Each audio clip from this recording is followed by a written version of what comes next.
चाचा शिवपाल सिंह यादव लगातार अखिलेश यादव के लिए परेशानी खड़ी करते नजर आ रहे हैं। आलम यह है कि शिवपाल सिंह यादव के साथ अब राजा भैया भी नजर आ चुके हैं, जिससे अखिलेश यादव की चुनौती और भी ज्यादा बढ़ती नजर आ रही है। लेकिन इससे भी बड़ा सवाल यह कि अखिलेश यादव आखिरकार कैसे अपने ही चाचा का मुकाबला करेंगे। देखिए इस रिपोर्ट में। चाचा फिर बढ़ाएंगे अखिलेश की परेशानी।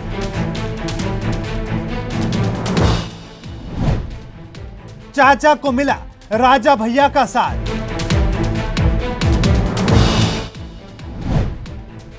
चाचा भैया की जोड़ी से कैसे बचेंगे अखिलेश यादव। 2022 के विधानसभा चुनावों के बाद से ही लगातार सियासी तौर पर अखिलेश यादव और चाचा शिवपाल सिंह यादव की नाराजगी की खबरें आम हो चुकी थी। आलम यह है कि शिवपाल सिंह यादव ऐसा कोई मौका नहीं छोड़ते जहां अखिलेश यादव को घेरा जा सके, और कुछ ऐसा ही एक बार फिर से होता नजर आ रहा है। एमएलसी के चुनावों में चाचा शिवपाल सिंह यादव ने किसका समर्थन किया वो तो आप उनके उस वक्त के बयानों से समझ सकते हैं, लेकिन अब राज्यसभा के लिए नूरा कुश्ती तेज हो चुकी है। और इस बीच एक बार फिर से चाचा शिवपाल सिंह यादव ने योगी आदित्यनाथ की तारीफ की है। कहना चाहता हूं कि मुख्यमंत्री जी, मैंने कई बार उनकी तारीफ भी कर चुके हैं। मैंने कहा कि मुख्यमंत्री उत्तर प्रदेश के ईमानदार हैं, मेहनती हैं और मेहनत के साथ साथ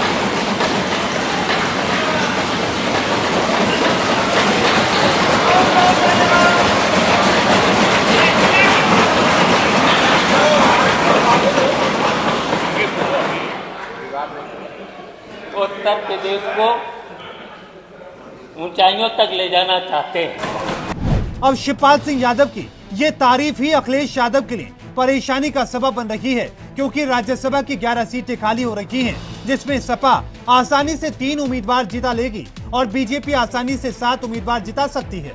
लेकिन सपा अपना चौथा उम्मीदवार जिताना चाहती है और इधर बीजेपी अपना 8वां उम्मीदवार उतारने की कोशिश में है। और अगर ऐसा होता है तो सपा की परेशानी बढ़ जाएगी, क्योंकि चर्चा यह है कि यहाँ पर शिवपाल सिंह यादव बीजेपी का समर्थन कर सकते हैं और उनके साथ राजा भैया भी आ सकते हैं। और अगर ऐसा होता है तो मानो सपा का चौथा उम्मीदवार हार जाएगा। और इसका अंदाजा इसलिए भी लगाया जा रहा है क्योंकि खुद सीएम योगी आदित्यनाथ भी शिवपाल सिंह यादव के नाम पर अखिलेश यादव को घेर रहे हैं।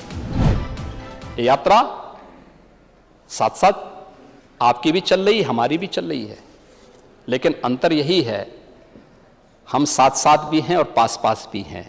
लेकिन आप साथ साथ तो हैं लेकिन पास पास तो हैं, लेकिन साथ साथ नहीं हैं, यही अंतर है।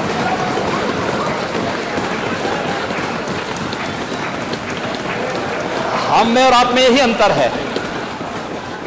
हम पास पास भी हैं और साथ साथ भी हैं।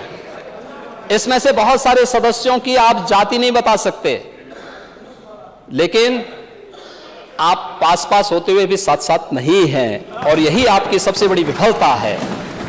लेकिन सवाल ये कि अखिलेश यादव कैसे अपने चौथे उम्मीदवार को जिताएंगे। हालांकि सवाल तो ये भी उठ रहे हैं कि क्या सपा अपना चौथा उम्मीदवार उतारेगी भी या नहीं, क्योंकि सपा अब तक 3 उम्मीदवारों के नाम का ऐलान कर चुकी है। लेकिन अखिलेश यादव भी चाचा की चाल को समझ रहे हैं और शायद इसीलिए सदन में चाचा के नाम के सहारे सीएम योगी आदित्यनाथ पर हमला करने की कोशिश में जुटे हैं। लेकिन जो संशोधन जो मैंने अपने भाषण में कहा, उन बातों को अभी भी छुआ नहीं गया है। और इसके दौरान नेता सदन ने हमारे चाचा की बहुत चिंता की। अभी तक तो मेरे चाचा थे, लेकिन अब तो नेता सदन भी उन्हें चाचा बोल रहे हैं। और